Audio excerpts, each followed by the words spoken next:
دائما أبدا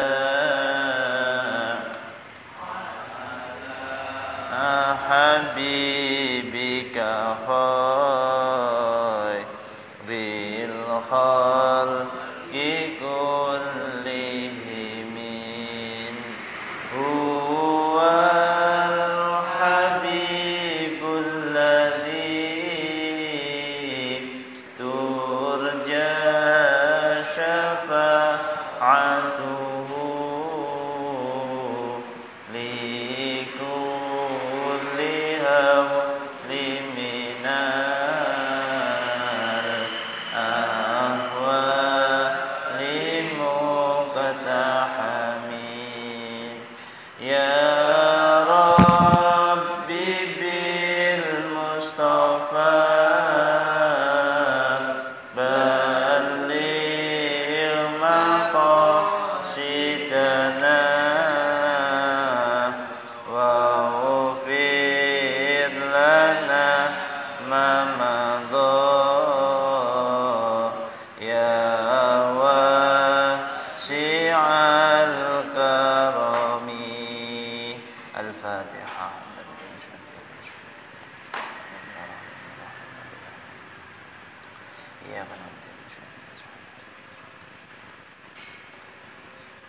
إذا إلهي تعالى وإلى حضرة النبي المصطفى رسول الله سيدنا ومولانا محمد صلى الله عليه وسلم وعلى آله وأزواجه وذريته وآل بيته الكرام وإلى حضرة جميع الأنبياء والمرسلين خصوصا إلى حضرة سيدنا خضر عليه السلام وإلى جميع الملائكة المقربين والكروبين خصوصا إلى حضرة ملائكة جبريل ملائكة ميكائيل ملائكة إسرافيل ملائكة إسرائيل وإلى حضرة خلفاء الراشدين سيدنا أبي بكر سيدنا عمر سيدنا عثمان سيدنا علي وإلى حضرة جميع الصحابة ومن المهاجرين ومن الأنصار ونخص خصوصا إلى حضرة صحابة عبد الله بن عباس وصحابة عبد الله بن مسعود وإلى حضرة صحابة زيد بن ثابت وإلى حضرة أبي بن كعب وإلى حضرة عبد الرحمن بن صخر وإلى حضرة إبراهيم بن حسين وإلى حضرة صحابة بلال وإلى جميع التابعين وتابع التابعين والعلماء والأولياء والشهداء والصالحين وجميع المصنفين والمؤلفين والمفسرين والمحدثين والفقهاء وسادة الصوفية المحققين وأئمة الأربعة المجتهدين خصوصا إلى حضرة سلطان الأولياء الشمس القادر الجيلاني رضي الله عنه وإلى حضرة أبو حامد الغزالي وإلى حضرة شجونة البغدادي وإلى حضرة أبو يزيد البسطامي وإلى حضرة إبراهيم بن أدهم وإلى حضرة عبد الله بن مبارك وإلى حضرة شجرة الدين السيوطي وإلى حضرة أبو زكريا الأنصاري وإلى حضرة أبو منصور الماتريدي وإلى حضرة أبو الحسن الأشعري وإلى حضرة الحداد وإلى حضرة صاحب راتب الحداد وإلى حضرة جميع أولياء السجاكات وجميع أولياء تسعة وجميع أولياء الكرام شمد الجليل شمد الكريم شمد الرشيد شمد الرحيم وجميع الأولياء في مدينة ثم كلهم وجميع الأولياء في قرية سمهم كلهم وإلى جميع مؤسسين نهضة العلماء وإلى جميع القبور من المؤمنين والمؤمنات والمسلمين والمسلمات ومشارق الأرض والمغرب وإلى جميع مشايخنا وأستاذنا ومربي روحنا وإلى حضرة والدينا اللهم ارحمهما كما ربيانا صغارا ولمؤلف هذا الكتاب الشيخ محمد بن بكر رحمه الله تعالى ونفعنا لنا بعلومه ومتنا بأسراره وقدس الله سره وغفر له ذنوبه ولحاجاتنا في الدنيا والدنيا والآخرة الفاتحة أعوذ بالله من الشيطان الرجيم بسم الله الرحمن الرحيم الحمد لله رب العالمين الرحمن الرحيم مالك يوم الدين إياك نعبد وإياك نستعين اهدنا الصراط المستقيم صراط الذين أنعمت عليهم غير المغضوب عليهم ولا الضالين آمين أشهد أن لا إله إلا الله وأشهد أن محمدا رسول الله بسم الله الرحمن الرحيم سبحانك اللهم ربنا لا علم لنا إلا ما علمتنا إنك أنت العليم الحكيم وتب علينا إنك أنت التواب الرحيم وتقبل منا إنك أنت السميع العليم وعلمنا من لدنك علما نافعا يا ذا الجلال والإكرام اللهم افتح لنا حكمتك وانشر علينا رحمتك يا ذا الجلال والإكرام ربنا آتنا في الدنيا حسنة وفي الآخرة حسنة وقنا عذاب النار الفاتحة أعوذ بالله من الشيطان الرجيم بسم الله الرحمن الرحيم الحمد لله رب العالمين الرحمن الرحيم صراط الذين أنعمت عليهم بسم الله الرحمن الرحيم رب اشرح لي صدري ويسر لي أمري واحلل عقدة من lisani yafqahu qawli. Hadis ketujuh ini menjelaskan tentang keimanan, mengucapkan kalimat La ilaha illallah. Dalam hadis ketujuh ini ada sebuah riwayat dari yang namanya As-Somad dari Mughaffal. Beliau berkata, Sami'tu anna Wahb bin Munabbih, saya telah mendengar kalau Wahab bin Munabbih, atau juga bisa dibaca Wahab bin Munabbah radhiyallahu taala anhu, beliau berkata, qara'tu fi akhir zaburi Dawud salatullah alaihi talatina syatran. Aku telah membaca 30 sajak di akhir kitab Zaburnya Nabi Dawud alaihi salatu wassalam. Qala ya Dawud hal tadri ayyul mu'min ahabbu ilayya an utila hayatahu. Qala lah. Allah Subhanahu wa taala berfirman dalam sebuah hadis qudsi, wahai Dawud, apakah engkau tahu siapa orang mukmin yang lebih aku sukai lalu aku panjangkan usianya? Jadi Nabi Dawud ditanya oleh Allah, wahai Dawud, apakah engkau tahu siapa di antara kaum mukmin yang lebih aku sukai, lebih aku cintai, lebih aku tresnani, nopo, untuk aku panjangkan usianya? Dijawab sama Nabi Dawud alaihissalam, la, mboten semerap wahai Allah. Kemudian Allah Subhanahu wa taala kembali berfirman, qala alladzi idza qala la ilaha illallah iqsha'arra jildahu atau jilduhu warta'adat mafasiluhu, dan seterusnya.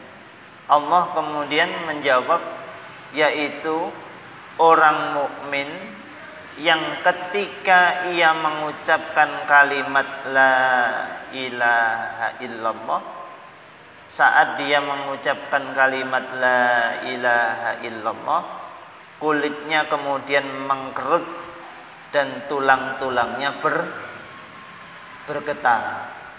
Jadi maca la ilaha illallah niku koyok-koyok awake napa?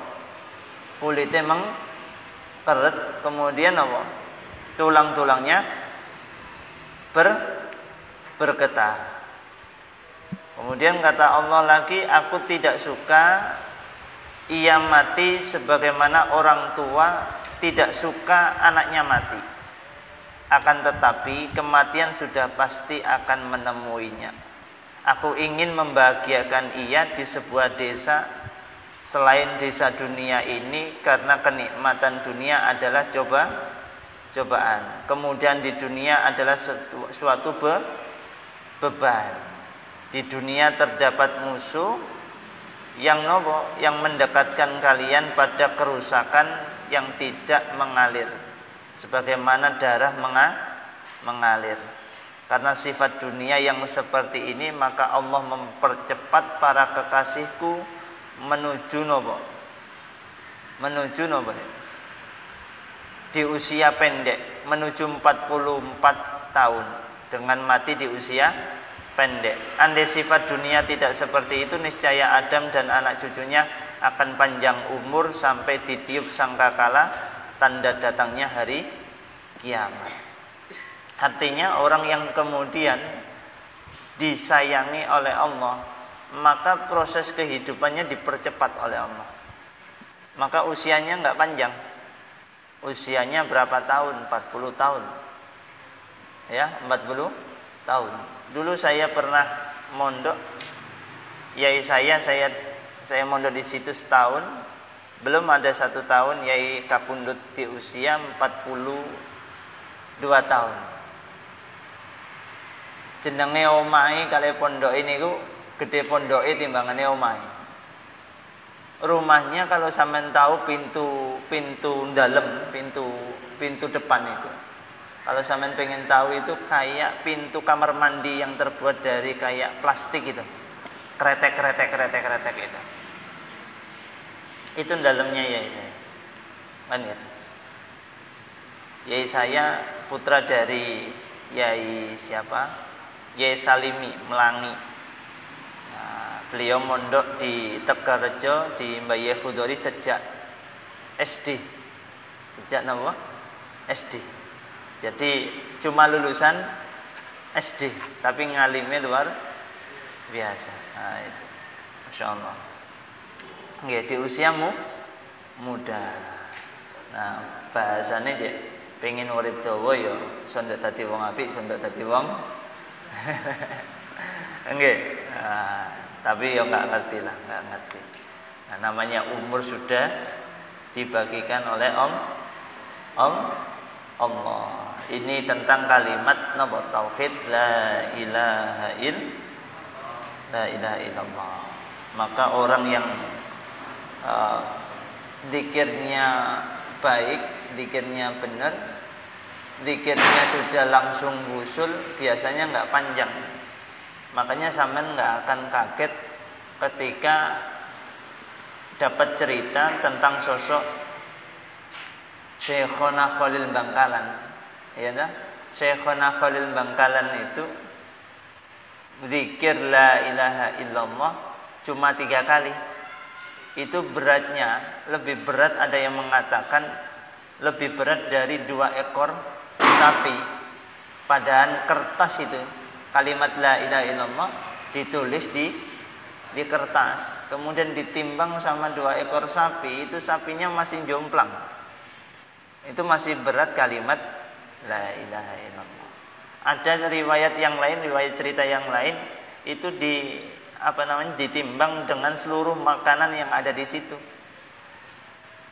Jomplang semua, masih berat kalimat la ilaha illallah. Makanya waktu itu ketika ada acara tahlil yang mimpin Syekhona Khalil itu kaget, lawang tahlilan cuma membaca kalimat la ilaha illallah 3 kali, habis Fatihah tawasul, kemudian afdhalu dzikri la ilaha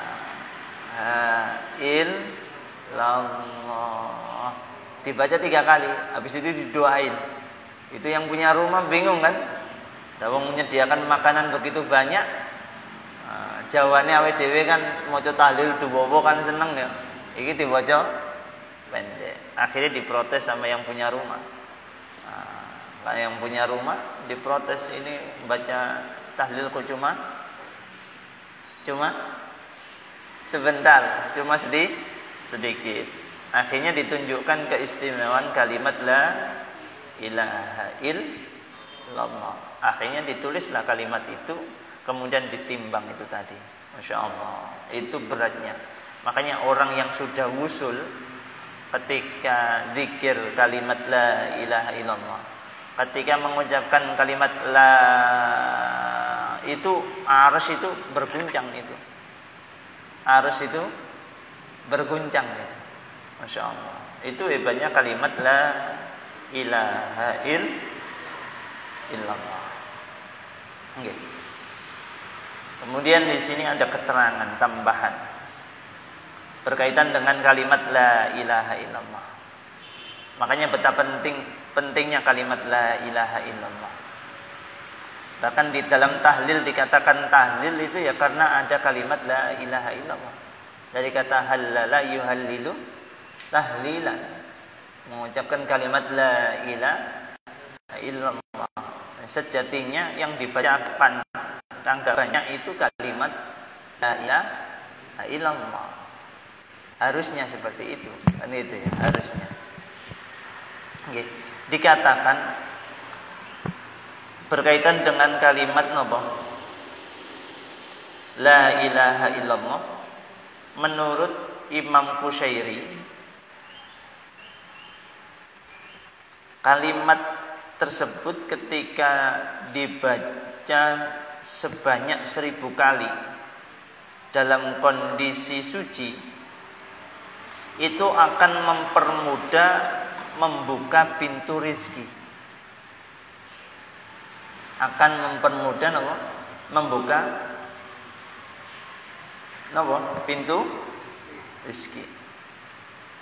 Jika diucapkan dengan jumlah yang sama menjelang dia tidur, ruh orang tersebut akan bermalam di arsy dan mengambil asupan sekuatnya dari alam tersebut.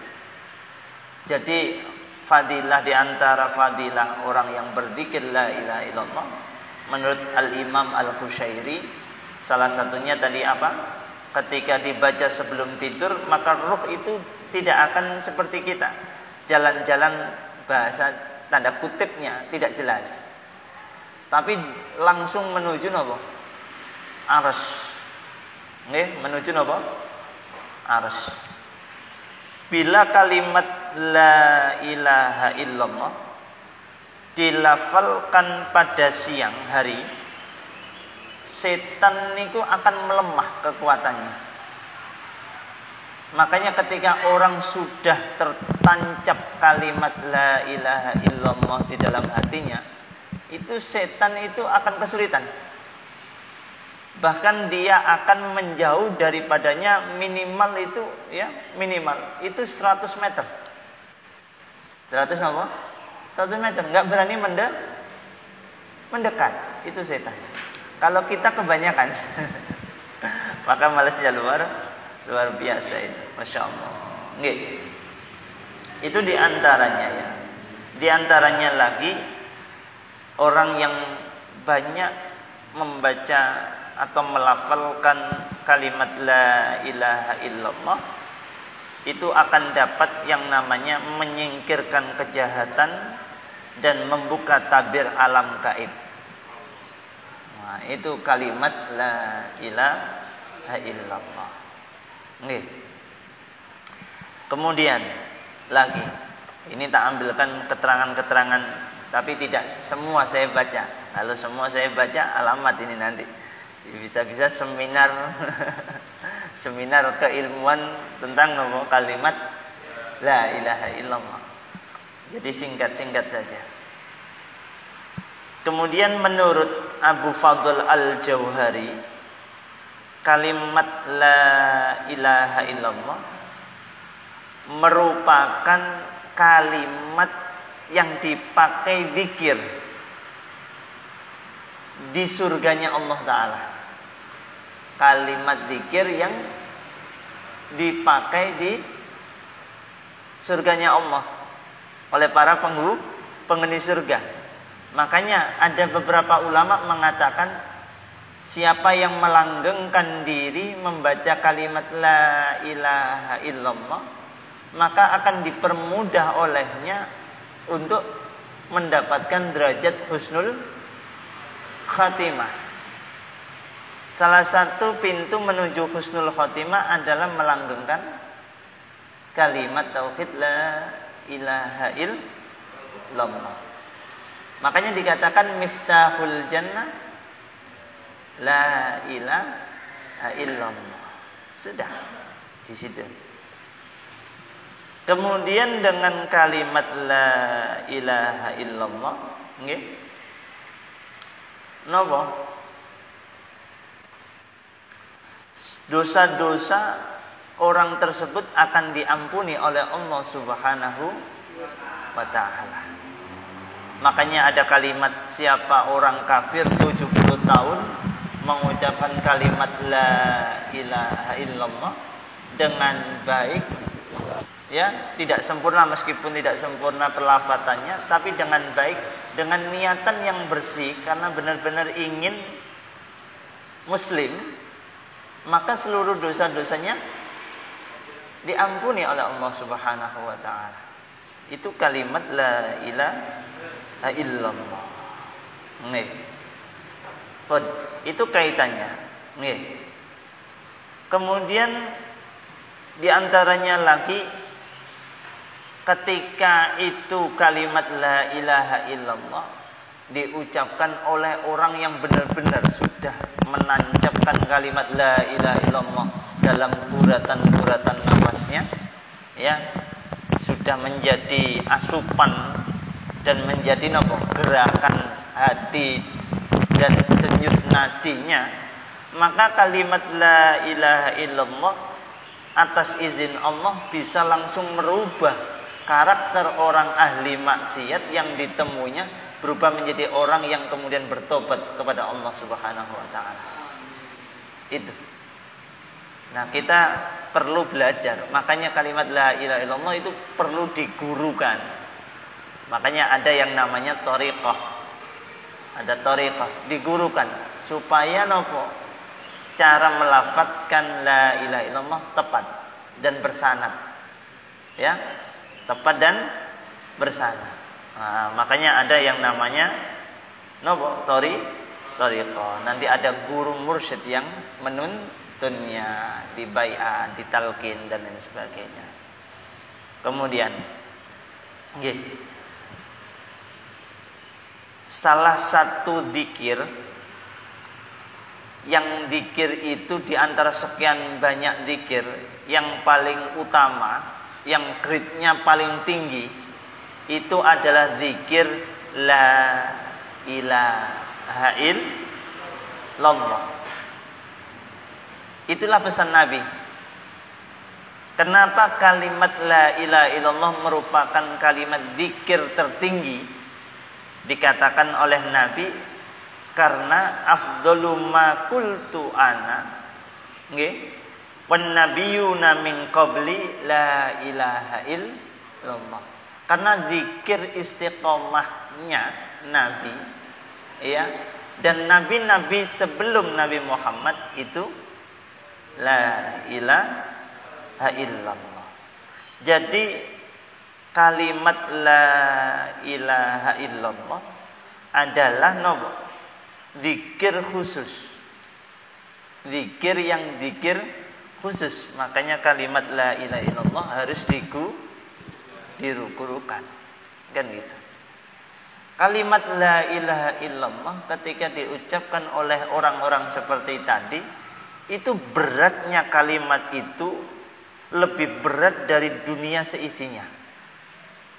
Makanya nggak usah kaget ketika sama dapat cerita tadi, Syekhana Khalil ketika membaca 3 kali itu kalimat la ilaha illallah, itu beratnya luar biasa, bahkan mengguncang arsy. Kita yang badan kita yang terguncang, akhirnya ngene. Iya, enggak. Kadang-kadang kan itu. Maka ketika kita berzikir kalimat la ilaha illallah, hendaknya bersemangat. Seolah-olah gambarannya paling sederhana adalah ketika mengucapkan kalimat la ilaha illallah, seakan-akan kalian menggoreskan di dada kalian kalimat la ilaha illallah. Nah, itu kaitannya dengan kalimat la ilaha illallah. Pun sebenarnya dari keterangan-keterangan tadi dapat kita fahami bahwa kalimat la ilaha illallah adalah kalimat yang tidak hanya dianjurkan untuk atau kepada umatnya Nabi Muhammad sallallahu alaihi wasallam saja, tetapi juga ditujukan kepada umat-umat Nabi terdahulu. Berarti umatnya Nabi-Nabi terdahulu sudah mengenal kalimat la ilaha illallah. Kemudian saya ingin bertanya kepada kalian. Kalian bawa HP? Bawa HP? Oh, enggak bawa HP. Bawa kitab saja ya. Alhamdulillah. Kalau gitu ya. Enggak bawa HP ya? Bawa Al-Quran Android. Di dalamnya ada Al-Quran Android. Ada. Coba. Innani anallahu la ilaha illa ana fa'budni wa aqimis sholata lidzikri. Cari ayat itu. Bon, sebelum kalian cari ayat itu, saya mau tanya kepada kalian, yang memperkenalkan bahwasanya saya ini Allah, itu siapa? Allah memperkenalkan dirinya bahwasanya dirinya itu Allah, itu siapa? Allah sendiri, nggak mungkin. Tapi Nabi yang memperkenalkan Allah Tuhan kita melalui sabdanya Allah sendiri. Saya ulangi lagi. Yang memperkenalkan kita Allah adalah Nabi Muhammad melalui sabda Allah sendiri yang mengatakan bahwasanya Allah itu Allah. La ilaha illa ana. Innani anallah. La ilaha illa ana. Fa'budni, maka menyembahlah kalian semuanya. Wa aqimis shalah, ketika kamu sudah menyembah Tuhanmu, wa aqimis shalah, dirikanlah salat sebagai bentuk penghambaan. Namanya orang punya Tuhan, maka orang itu menyembah, cara penyembahnya kita itu dengan salat. Kalau orang India, kalau orang Hindu, kalau mereka menyembah Tuhannya seperti apa? Iya kan? Kadangkala itu kita, Masya Allah, saya sendiri ya, saya pribadi sendiri, kadangkala izin sendiri gimana? Lihat orang-orang, orang-orang non-muslim, utamanya orang-orang Hindu, kalau sholat atau menyembah Tuhannya itu benar-benar kayak khusyuk banget, ya, kayak khusyuk banget. Nah, kita sembahyangnya langsing, habis salam langsung pelencing. Kadangkala berangkat paling akhir untuk rakaat terakhir, habis itu dikebut, habis itu setelah salam langsung pergi begitu saja. Jadi kayak sholat itu bukan sebuah kenikmatan, tapi beban yang harus segera diselesaikan. Padahal sholat itu adalah tempat senikmat-nikmat tempat untuk mendekatkan diri antara seorang hamba kepada Tuhannya, apalagi tempat yaitu sujud. Orang sujud itu Masya Allah itu tempat paling dekat dengan Tuhannya, dengan Allah. Makanya hendaknya saja sebenarnya sujud itulah lama. Karena waktu terbaik dan waktu terdekat. Ngoten. Sujud. Karena tidak ada sebuah aktivitas yang aktivitas itu mengharuskan kepala ini ditempelkan di tanah, kecuali hanyalah waktu sujud. Itu menunjukkan bahwasanya sudah kepasrahan total. Yang kedua sudah nggak berdaya lagi itu manusia. Maka kepala itu ditempelkan. Coba seandainya ada seorang pejabat atau apa menyuruh kita, ayo tempelkan yang namanya jidat kita ke, iya, mau enggak? Enggak. Karena apa? Kepala ini ibarat sebuah kehormatan. Maka kepala itu mesti disandangi sesuatu yang terhormat. Ya kan? Bahkan sampean kalau orang Jawa, orang kita, itu kepala dipegang mangkel itu. Padahal di Arab kepala dipegang itu menunjukkan sayang. Makanya ada hadis Nabi, usaplah kepalanya anak yatim. Karena seneng. Kalau kita diusir-usir kepala ya, mending geger. Mending apa? Mending geger. Itu kepala. Bun, itu kaitannya. Oke. Bun, kemudian makanya kita sering kemudian mendengar kalimat la ilaha illallah biasanya dibuat pujian. Miftahul jannah la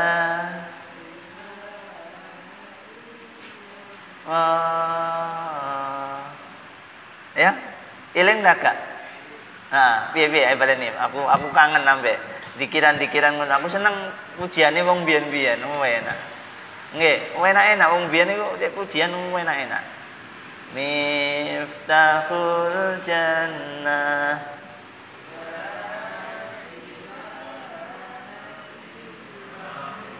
wis iku tok apalmu ya. Piye lagune liyane piye? Nggih, ya Allah. Nggih. Terkadang orang-orang dulu, orang-orang biyen niku pujian salat itu benar-benar napa? Masya Allah. Luar biasa. Kadang-kala menggunakan bahasa napa? Bahasa Jawa, tapi benar-benar nilainya itu tinggi. Nggih. Antara lain apa biasanya? Tentang sholat itu piye? Lagune pujian sholat itu.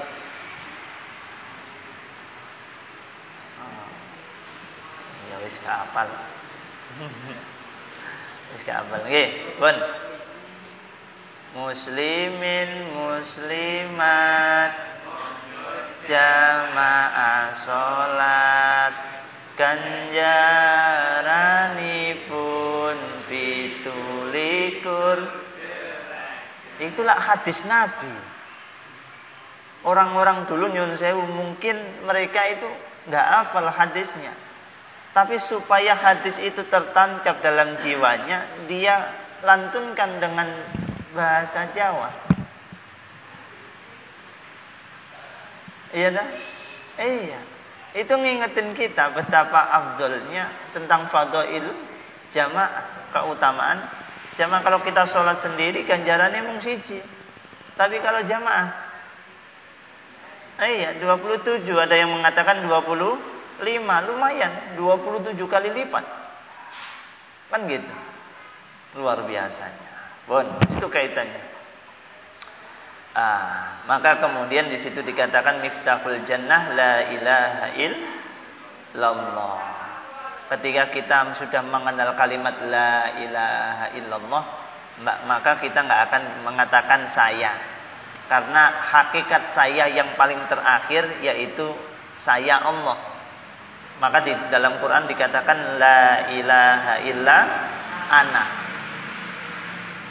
Aku iso ngene, aku krone aku kamu. Sifat akunya. Sifat akunya. Iya dah? Sifat apa?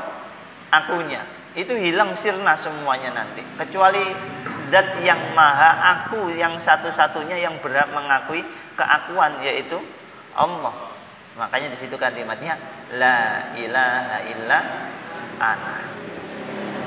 Sudah. Makanya kenapa Nabi mengajarkan kepada kita kalimat tasbih itu bukan kalimat yang diperuntukkan untuk diri sendiri. Contoh, kalian kalau membaca dzikir subhanallah kan enggak napa? Sabbahtu lillah. Tapi napa? Subhanallah. Itu untuk menunjukkan napa karakter diri itu kalau sudah nikmat kita hanya ingat Allah sudah. Makanya dzikirnya Alhamdulillah, coba kalimatnya alhamdulillah. Bukan hamidtu, bukan hamidtu. Hamidullah. Enggak. Tapi alhamdulillah.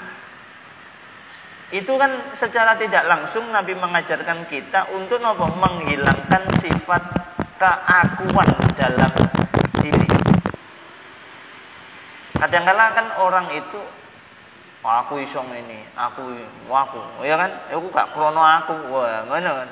Keakuannya ditonjolkan. Nah, makanya Nabi mengajarkan untuk menghilangkan itu.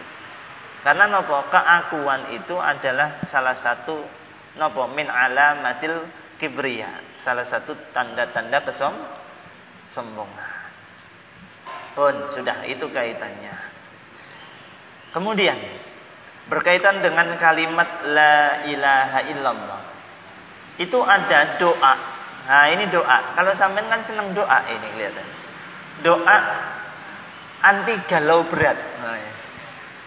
Doa anti galau berat. Nah, ini ada sebuah doa untuk menghilangkan rasa galau yang begitu berat. Pasti manusia itu, semua orang pasti pernah merasakan sebuah perasaan galau yang cukup berat. Iya. Nah, ini ada doa berkaitan dengan kalimat la ilaha illallah. Ternyata dalam sebuah hadis di situ dikatakan Nabi pernah mengajarkan sebuah doa untuk menghindarkan diri dari galau yang berkepanjangan, galau yang berat. Apa doa yang diajarkan Nabi? Yaitu la ilaha illallahul azimul halim. La ilaha illallahul azimul halim. Saya lanjutkan. La ilaha illallahu rabbul arsyil azim. Apa? La ilaha illallahu rabbul arsyil azim. Saya lanjutkan lagi. La ilaha illallahu rabbus samawati wa rabbul ardi wa rabbul arsyil karim. Itu doa untuk agar setiap orang umatnya Nabi tidak mengalami sebuah perasaan galau yang berat. Makanya Nabi itu mengenali hamba-hambanya jauh lebih kenal Nabi ya dibandingkan seorang ibu yang kenal anaknya. Itu Nabi. Makanya Nabi itu sudah mempersiapkan sedemikian banyak sebelum beliau intiqalu ila rafi'il a'la. Sebelum meninggalkan kita semua di alam dunia ini. Itu sudah meninggalkan sedemikian banyak. Mulai kehidupan, permasalahan kehidupan dan sebagainya, Nabi sudah menyampaikan itu semua kepada para sahabat. Lalu para sahabat mengabadikan itu dalam tulisan, makanya disebut hadis. Hadis itu kan dari Nabi, entah itu dawuhnya Nabi, afalnya Nabi, sesuatu yang telah diputuskan oleh Nabi. Sudah itu semua. Itu untuk kita sebenarnya. Maka kita kan nggak akan bisa mengkaji hadis sebanyak itu. Maka ada yang meneruskan, namanya ulama, membuat kitab-kitab kecil untuk kita kaji. Sebenarnya kitab-kitab kecil seperti ini mengantarkan kita untuk lebih dekat dengan hadis dan lebih dekat lagi kepada Al-Quran. Kalau kita langsung belajar Al-Quran berat, belajar hadis langsung ya berat.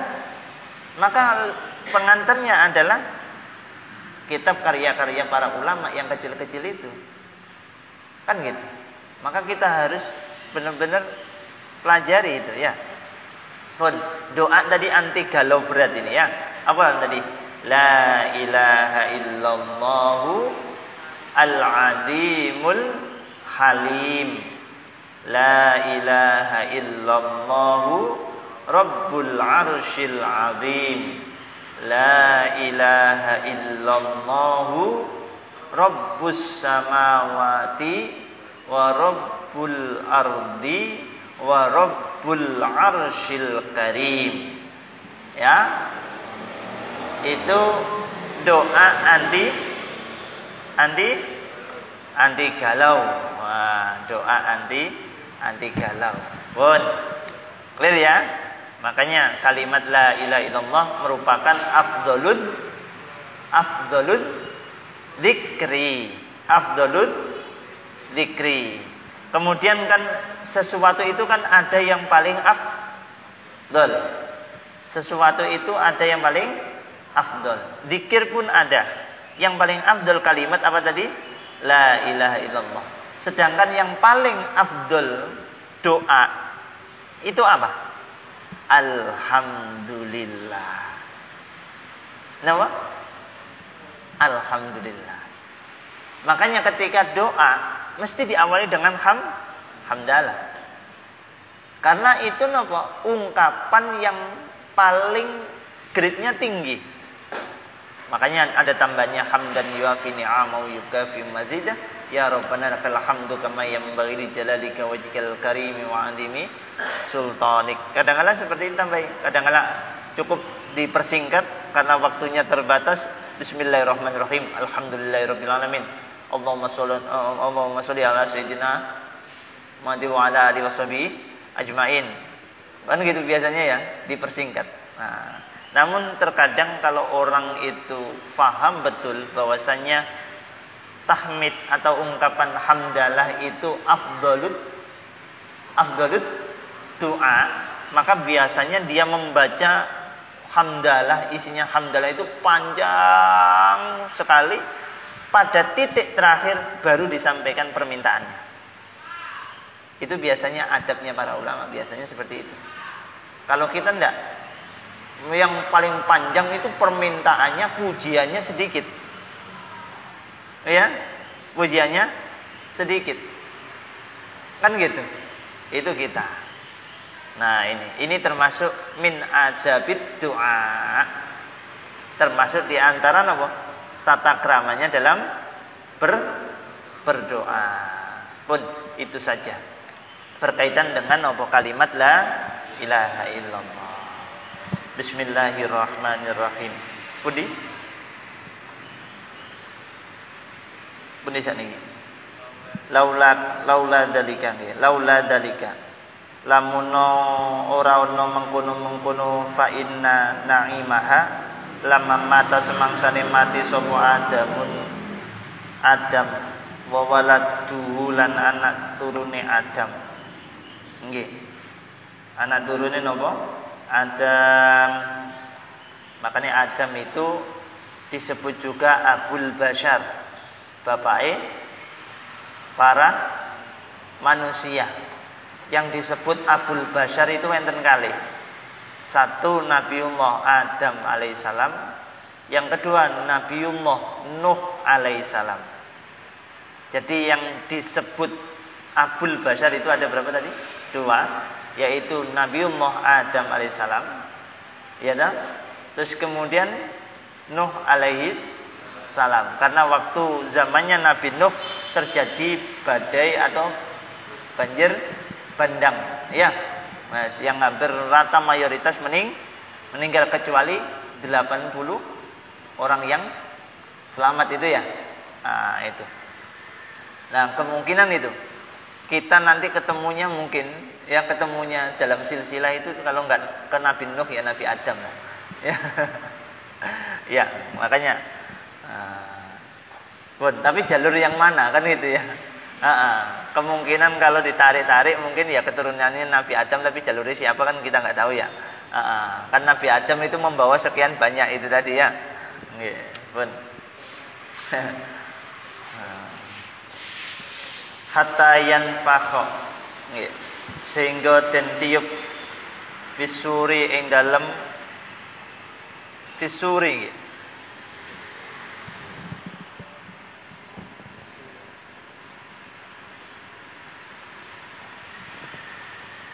Fisuri ing dalem napa? sur. Qauluhu utawi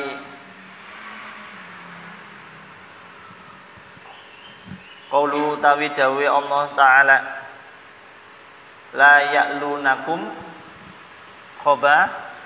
khobala. Nah, di dalam Al-Quran surat berapa, ayat berapa itu?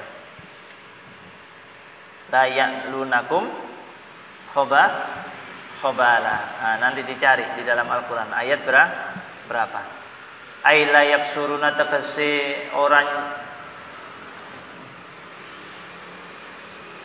nyendek opo adu fi fasadi umurihim ing dalem rusake pira-pira perkarane adu.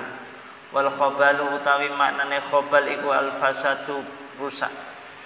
Wa bihadzal isnadi lan iku kelawan iki sanad riwayatun utawi riwayat an Anas bin Malikin, hadis dan riwayatake saking Anas bin Malik radhiyallahu taala anhu. Qala dawu sapa Anas bin Malik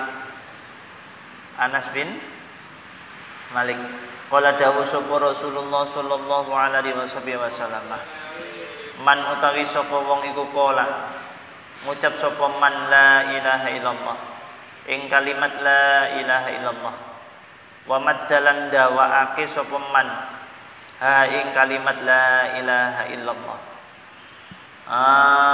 hudimat mongko den rubuhaken lahu kedue man apa arba'atu alafi dzambin 4.000 dosa minal kabairi saking pira-pira dosa gedhe. Dan iki makane cek sampeyan masuk thariqah dibimbing kalian guru mursyid bagaimana berzikir la ilaha illallah dengan baik dan benar yang juga bersanad, maka pasti akan mengucapkan salah satunya yaitu mengucapkan kalimat la ilaha illallah dengan panjang, dengan bacaan panjang. La ilaha illallah. Ya kan? La-nya panjang. Nggih. Makanya kemudian disahdur oleh para ulama, disisipkan di dalam rangkaian tahlil. Makanya tahlil biasanya sebelum membaca la ilaha illallah dengan cepat diawali dengan bacaan panjang kalimat la ilaha illallah. Makanya di situ dikatakan kalimat la ilaha illallah di situ napa? Maknanya napa? La ma'buda bihaqqin illallah. Napa? La ma'buda bihaqqin illallah. Tiada Tuhan yang disembah dengan sebenar-benarnya kecuali hanyalah Allah semata. Nggih, bukan la ma'buda illallah. Jadi ada penambahan bihaqqin, tidak hanya la ma'buda illallah. Kalau la ma'buda illallah maknanya tiada Tuhan yang disembah selain Allah. Kan gitu ya. Kalau la ilaha illallah itu maknanya hanya la ma'buda illallah, tiada Tuhan yang disembah selain Allah, niscaya kenyataannya berbohong, sebab masih mengasumsikan ada Tuhan-Tuhan selain Allah yang di luaran sana yang disembah. Padahal Tuhan-Tuhan itu semua berhukum batil kecuali Allah semata. Karena itu harus dipastikan. Maka kalimat la ilaha illallah adalah kalimat kepastian. Makanya pengakuan dengan sebenar-benar pengakuan. Makanya kemudian maknanya la ma'buda bihaqqin illallah.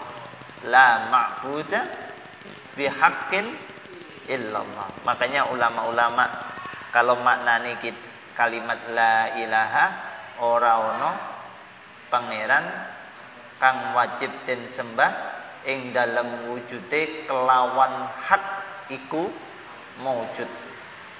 Itu kalimat la ilaha. Ngoten. Iya kan? Makanya kalau sampean wis paham maknane ngono, terjemahane ya kudune melu ngono. Aja melu terjemahan umum, tiada Tuhan selain Allah. Kan gitu. Itu kan terjemahan umum yang masih bersifat umum. Iya, berarti masih napa bisa memasukkan Tuhan-Tuhan yang lain.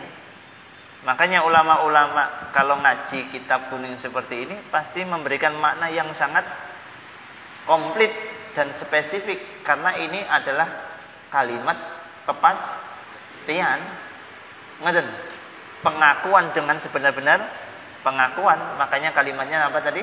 La ilaha ora ono pangeran kang wajib den sembah ing dalam wujude kelawan hak iku maujud illallah, kejaba mung Gusti Allah tok, satu-satunya. Ya kan? Satu-satunya. Ya kan? Satu. Orang nek maneng, meskipun di luaran sana banyak Tuhan-Tuhan yang disembah, tapi hanya satu-satunya Tuhan yang berhak disembah, yaitu Allah.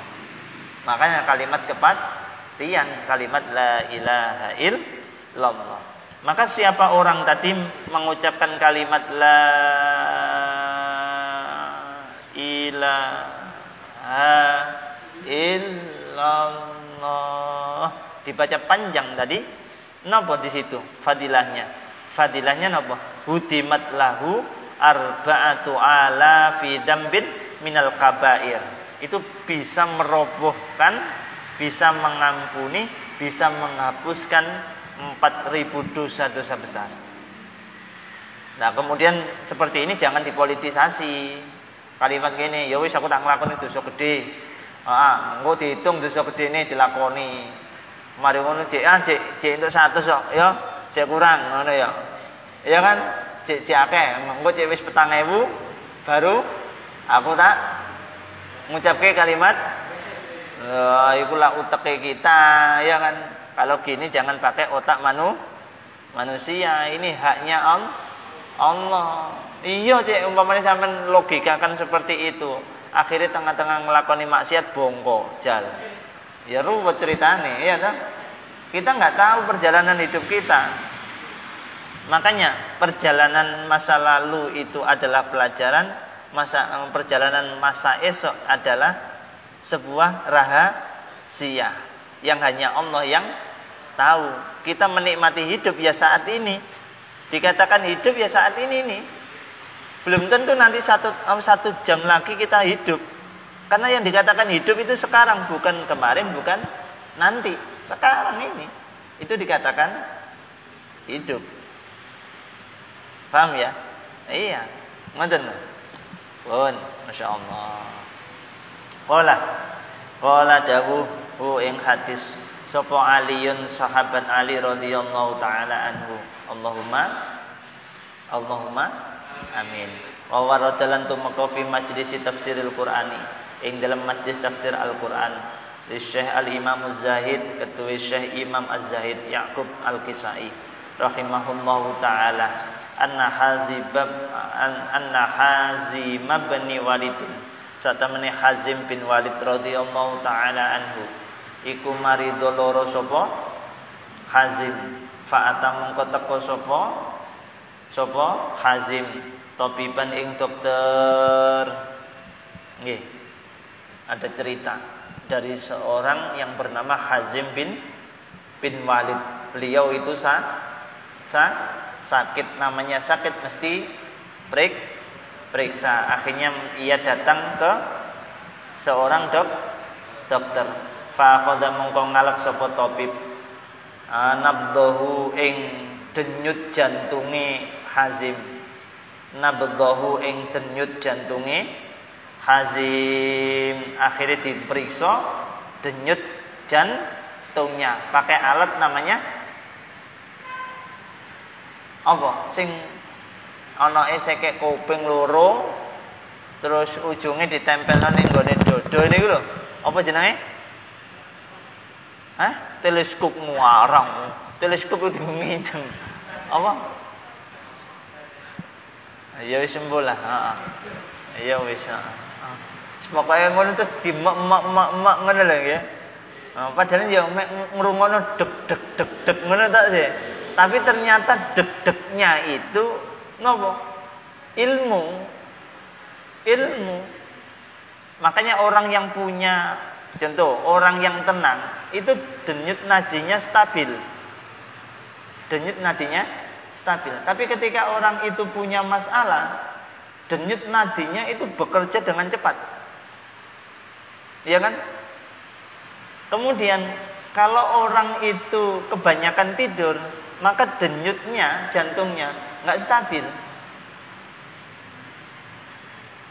Maksudnya nggak stabil itu selalu berganti-ganti, gampang diterpa oleh angin bahasanya. Angin itu sudah langsung merubah dirinya sudah. Itu bahayanya kebanyakan tidur, kan gitu. Ya, nanti arahnya ke psikologi. Makanya ada seorang ulama yang fokus kajiannya mengkaji itu sehingga melahirkan karya kitab bernama atau berjudul An-Naum, khusus membahas tentang departemen perturuan. Ulama itu, masya Allah, departemen perturuan, kan itu. Makanya orang yang stres, orang yang banyak masalah, orang yang banyak beban, dengan orang yang kemudian hatinya tenang, itu beda. Tekanan jantungnya itu beda. Enggak. Beda. Apalagi orang yang gampang kagetan. Wah, itu malah sensitif itu. Jantungnya sensitif. Kena masalah besar dikit dek langsung wes. Iya kan? Repot ini. Iya, dek gitu ya. Ya bisa-bisa nopo pedot itu jantungnya ya. Makanya kemudian ada yang bahasanya itu orang kena serangan jantung. Iya. Orang kena serangan jantung karena tiap hari jantung itu nopo tidak stabil. Nggak stabil itu. Tanya aja, coba cek orang yang kena serangan jantung itu. Kapan-kapan kalau ada orang mati kena serangan jantung, coba ditanya ya orangnya ya. Ya. Ada orang meninggal karena serangan jantung, coba ditanyain orangnya. Orang yang meninggalnya ditanyain ya.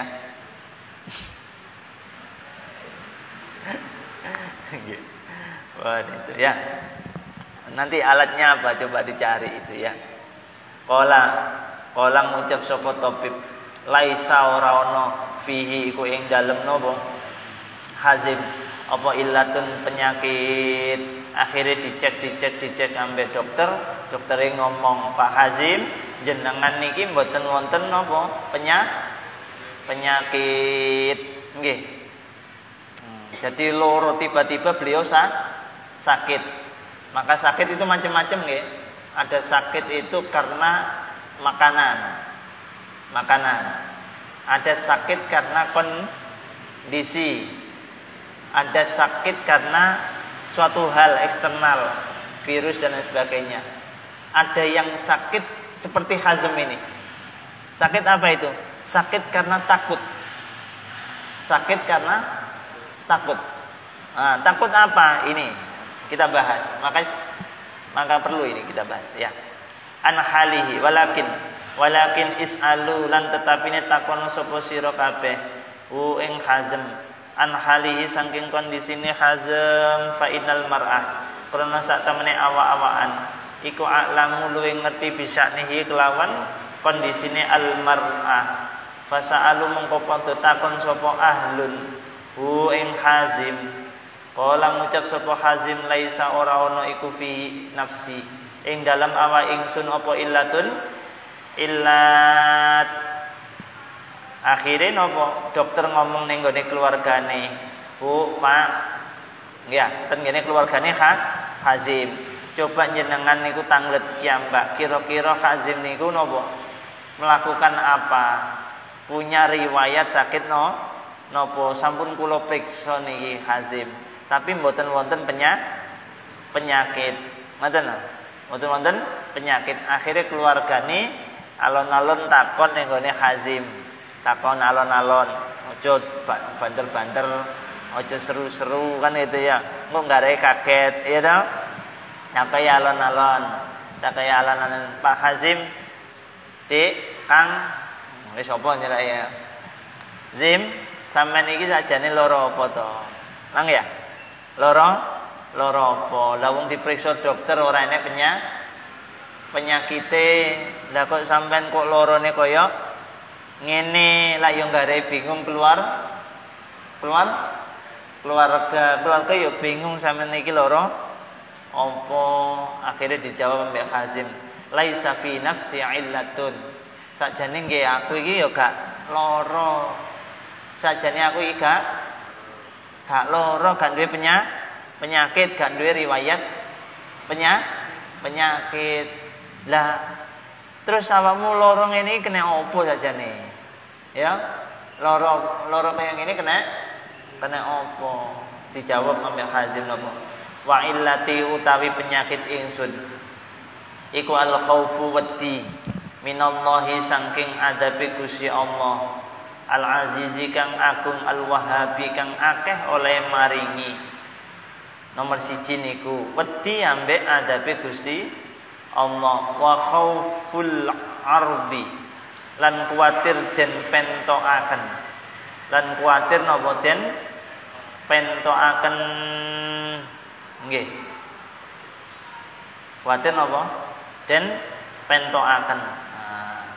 Ten ngene Quran enten ayat wa uridu ala rabbika saffa laqad ji'tumuna kama khalaqnakum awwala marrah bal za'amtum allan naj'ala lakum mau'ida. Silakan dicari sendiri. Ten ngene pun ayat pundi nggih niku ayate berkaitan dengan napa? Al-urdu. Nggih al-urdu. Nggih. Wal hisabilan napa? Hisab. Wal hisabilan napa? Hisab. Nggih, pelaporan. Wa khaufu zawalil imani lan wedi ilange iman. Wa asirulan dadi sapa ingsun iku mustahiqon wong kang haki lil adabi maring adab. Nggih.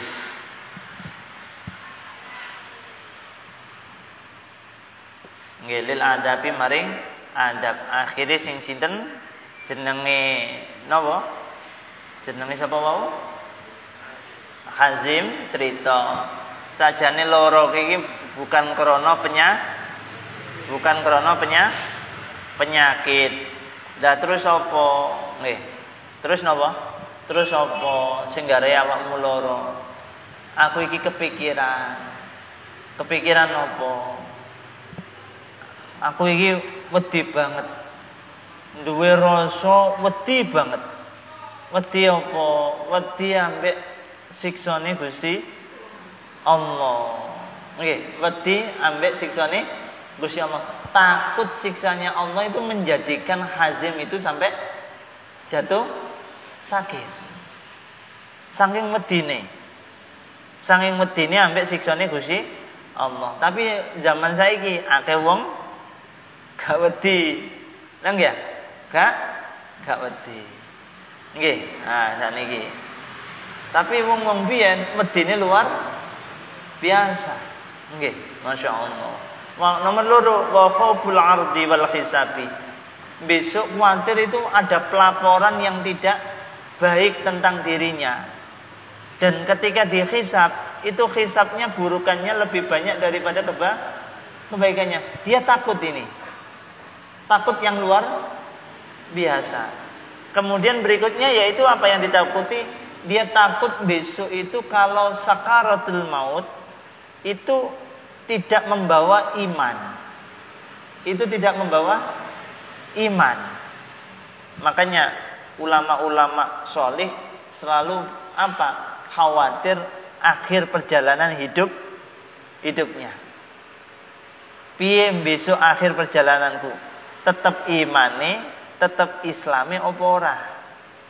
Itu yang selalu dikhawatirkan. Nggih?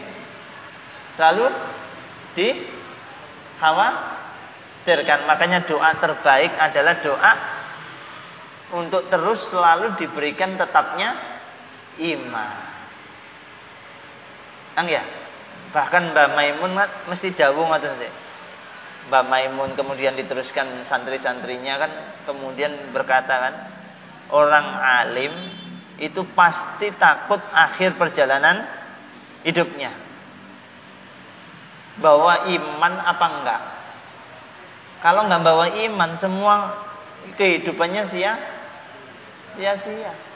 Sudah. Kan gitu. Masya Allah, jangan sampai kehilangan apa? Iman.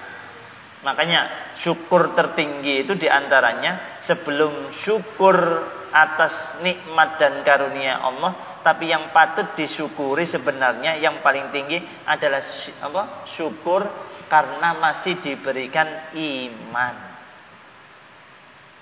Masih diberikan iman. Nah ini kan nggak pernah disyukuri, nggak pernah disyukuri, iya kan? Nah ini penting. Fatubah, nggih. Fatubah.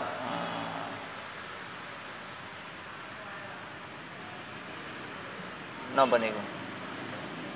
Fatu. Napa?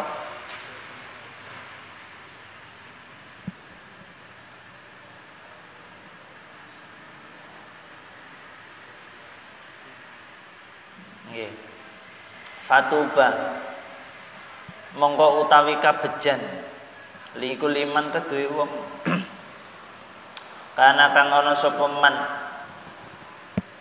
Kana kang ana apa khuruju metune man anid dunya sanging donya bil imani kelawan iman.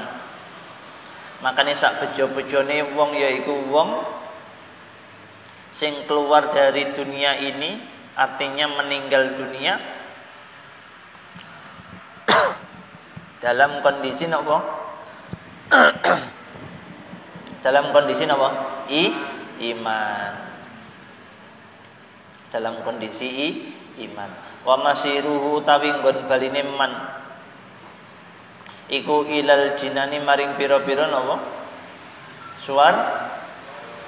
Swarga, dan sebaik-baik tempat kembali adalah surganya Allah Subhanahu wa ta'ala. Makane ten gene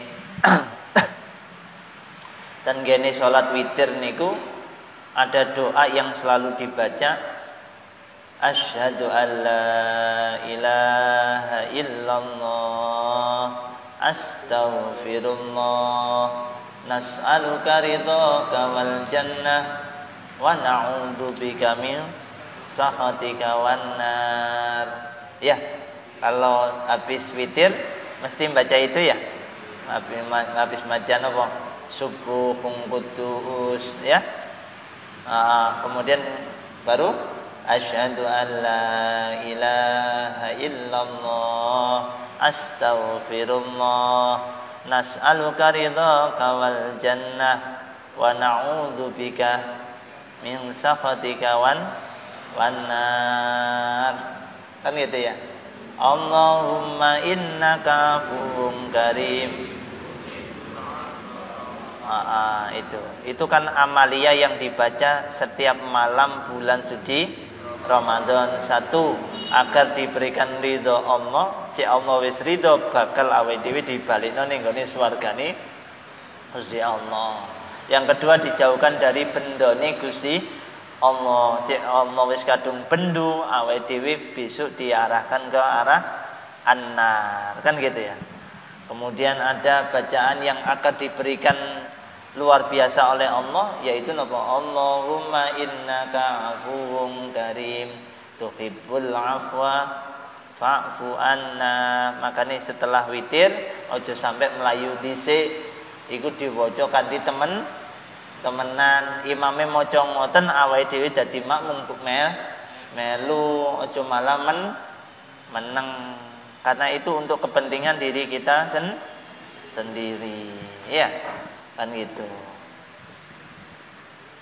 Kemudian kadangkala ada doa yang itu berangkat dari sebuah syair Abu Nuwas, ilahi lastulil firdausi ahla wala aqwa ala naril jahimi fahabli tawwafir dunubi fa innaka ghafirud dzambil azimi.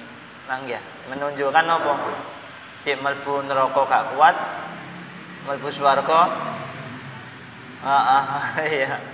Nggih. Tapi kita harus optimis juga harus diimbangi dengan amal soleh, amal ya perilaku baik nggih. Pun wa hukiyalan dan ceritaake an Abi Bakr bin Abdullah Al-Muzani rahmatullahi alaih qala dawuh inna malakan sak temene napa inna malikan sak temene raja minal muluki saking pira-pira raja. Niki enten cerita seorang raja karena ana sapa malik iku mutamarridan delurung niku sombong yang keterlaluan. Delurung niku napa?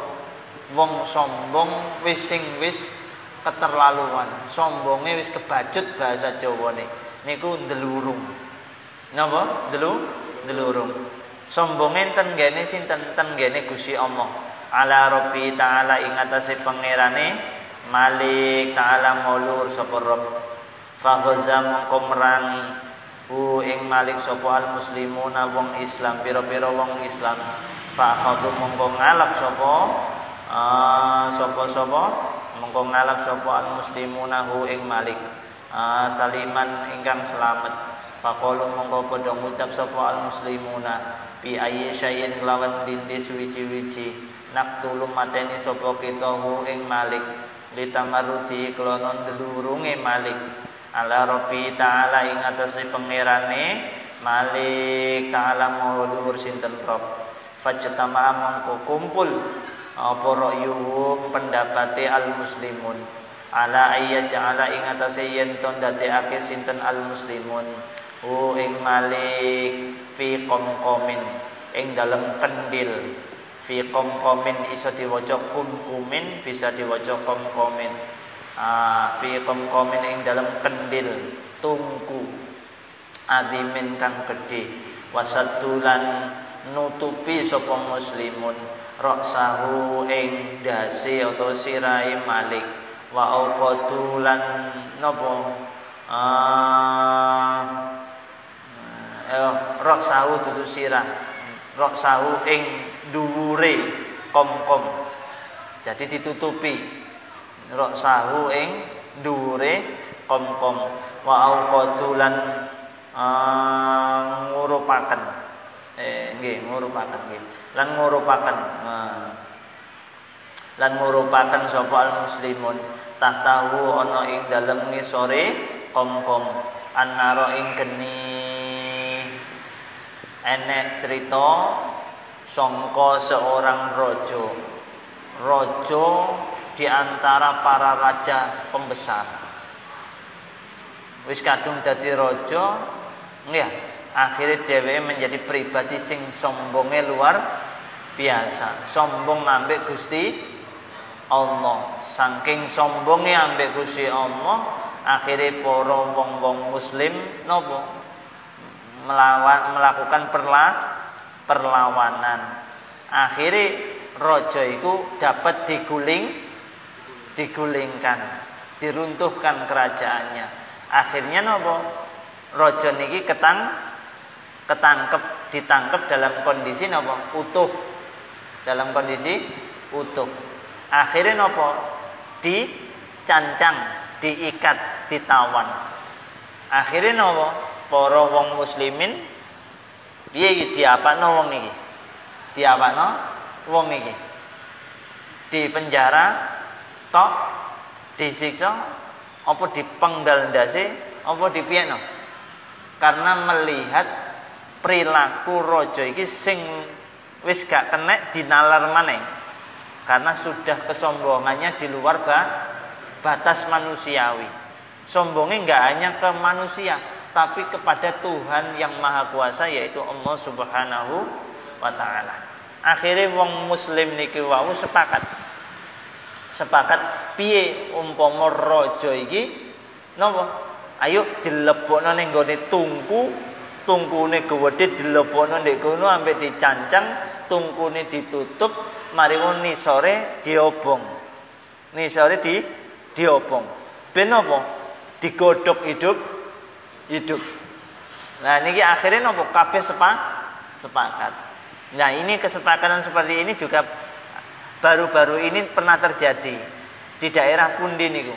Ada satu kampung itu nemui atau ketemu menangkap ada babi. Apa jenenge? Babi ngepet atau apa niku. Nah, nang ya, ten kene daerah pundi niku kula mboten semerap. Ning ngene berita lho, mlebu berita. Nggih. Enek babi ngepet atau babi jadi-jadian. Mbuh aku gak paham niku.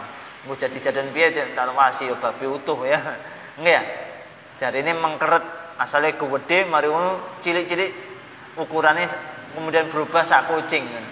Akhirnya wong sak kampung itu sepakat babi niku, babi ngepet niku gak diculno, tapi dipenggal.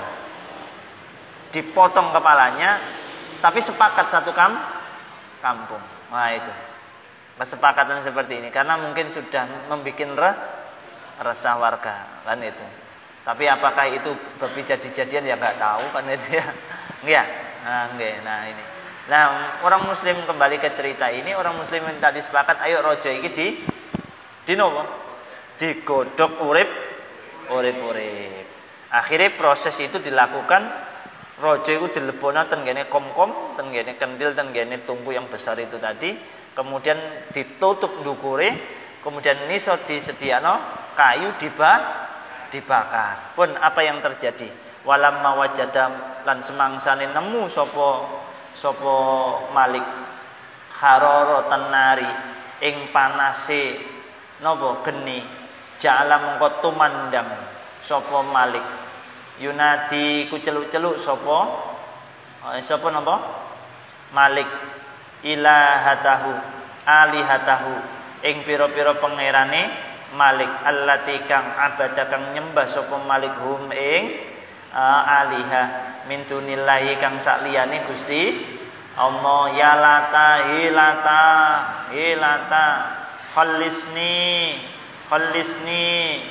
selamatno aku ya habil khallisni selamatno aku ya uzza khallisni napa khallisni selamatno aku dan lain sebagainya. Tuhan-tuhane kabeh disebut nggih, disebut. Ternyata Tuhan-Tuhan yang dia sembah itu tak ada satupun yang menolongnya. Ya, enggak ada yang menolongnya. Masya Allah. Ya. Uzza itu dari kata apa? Azza, mulia. Sesuatu yang dimuliakan itu cenderung akan dituhankan. Makanya dulu itu salah memberikan nama kepada patung yang bernama Uzza. Karena patung itu dianggap suci, dianggap mulia, kemudian dianggap bisa memberikan sesuatu kepada penyembahnya. Kemudian disembah, akhirnya dimuliakan. Karena perilaku seperti ini, maka namanya Uzza. Kenapa? Uzza. Maka kemudian jangan sampai kita menempatkan sebuah sebutan itu salah. Jangan sampai. Karena sebutan kita bisa jadi salah. Bon. Semua kesalahan semua berangkat dari sebuah sebutan. Bon. Pangerane kabeh disebutno ora enek siji pun pangerane sing nulungi dheweke. Mimma saking barang ana kang utawi ingsun iku fi ing dalem mah. Ya habil he abil kuntu ana sapa ingsun iku amsahu ngusap sapa ingsun rok saka ing sirah-sira ing dasmu. Ing napa? Dasmu. Wa qadamtu kalan nglayani atau ngladeni sapa ingsun ka ing sira. Kada ing dalem sakmene wa kadalang sakmene apane sanatan taune. Awake dheweke celuk-celuk brok-brok bahasane awake dhewe. Pangerane kabeh Tuhane disebutno kabeh diceluki kabeh mulai Lata, mulai Habil, mulai Uzza disebut kabeh. Sampai-sampai dheweke ngomong bawanter he Habil, tiap hari saya membersihkan kepalamu.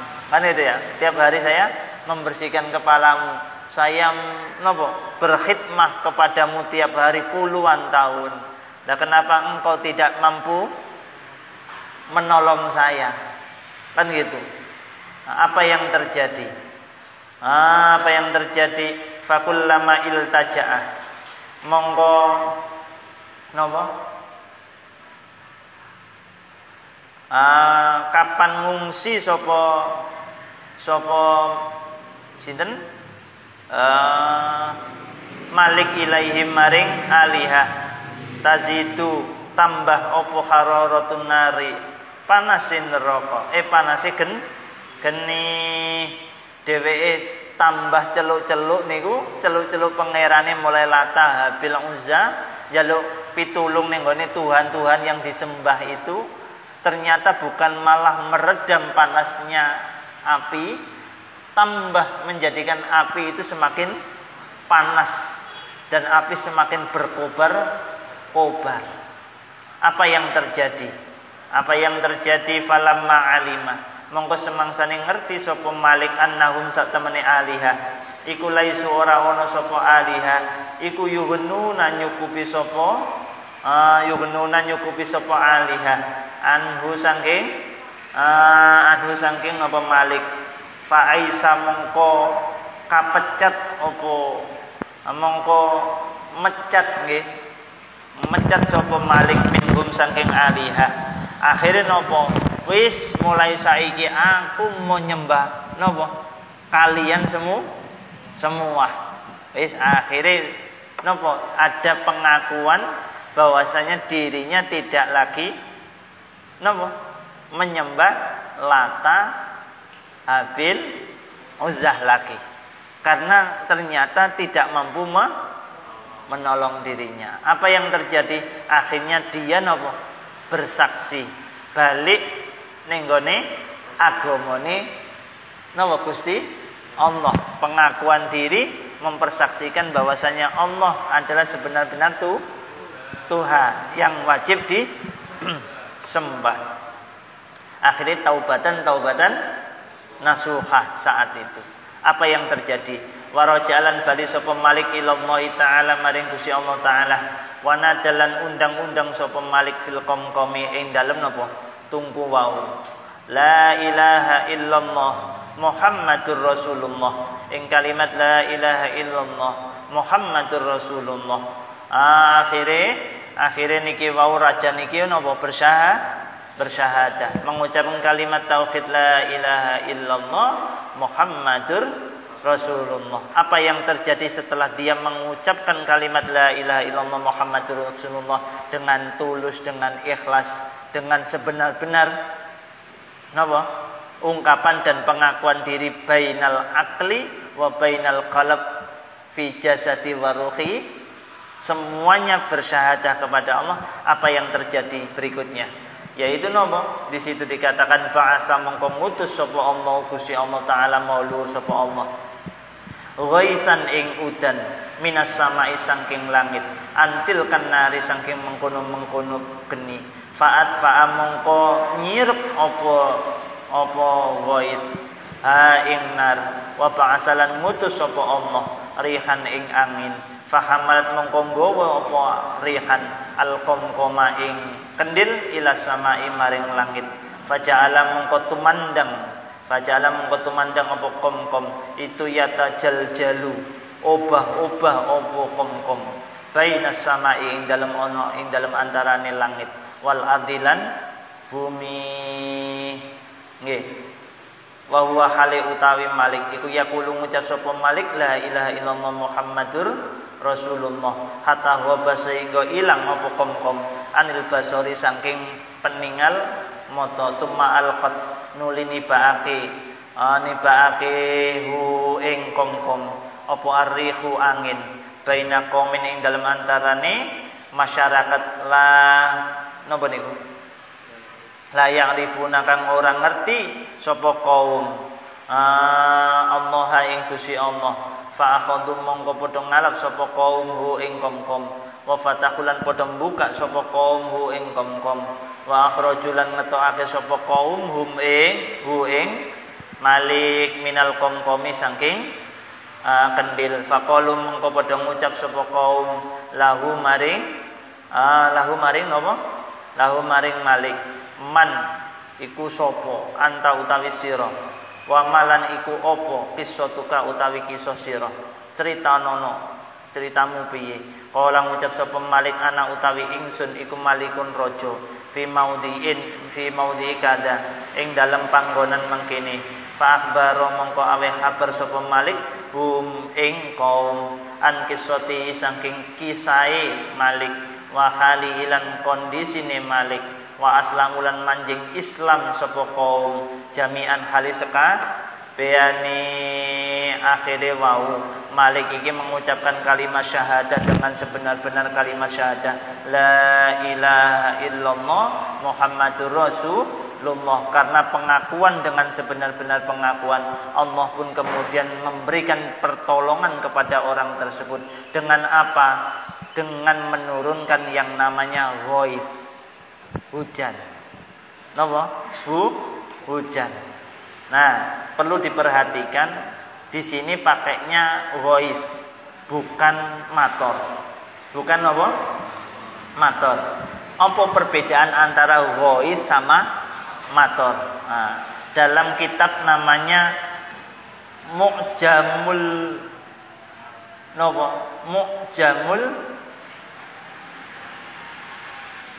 Mu'jamaul Furuqud Dalaliyah fil Qur'anil Karim disebutkan bahwa kata ghaith itu dipergunakan oleh Al-Qur'an untuk menunjukkan kepada hujan yang bermanfaat yang mendatangkan rahmat dan kebaikan.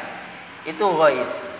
Istilah ghaith itu untuk istilah hujan yang memberikan kemanfaatan dan kebaikan. Sedangkan menurut Ats-Tsa'labi dalam Fiqhul Lughah wa Sirrul Arabiyyah beliau menjelaskan apa? Kata matorun niku dipakai oleh Al-Qur'an untuk menunjukkan kepada azab. Hujan azab. Hujan apa? Azab. Maka di dalam Al-Qur'an hujan itu dengan menggunakan dua redaksi yaitu ghaus dan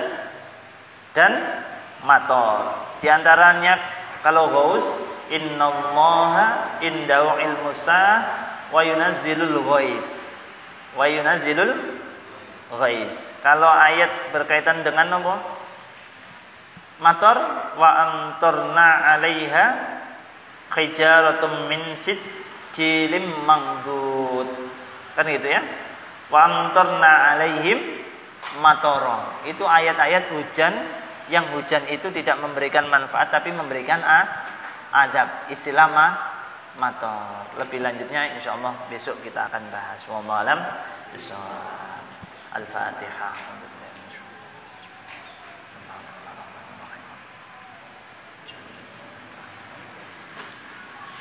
Rabbi fanfa'na bi barakatihim wa dinal husna bi hurmatihim wa amitna fi tariqatihim wa mu'afatihim minal fitani. Bismillahirrahmanirrahim. Allahumma inni astaudi'uka ma'allamtanihi farduhu ilayya inna hajati ilayhi wa la tunsinihi ya rabbal alamin. Al-Fatihah.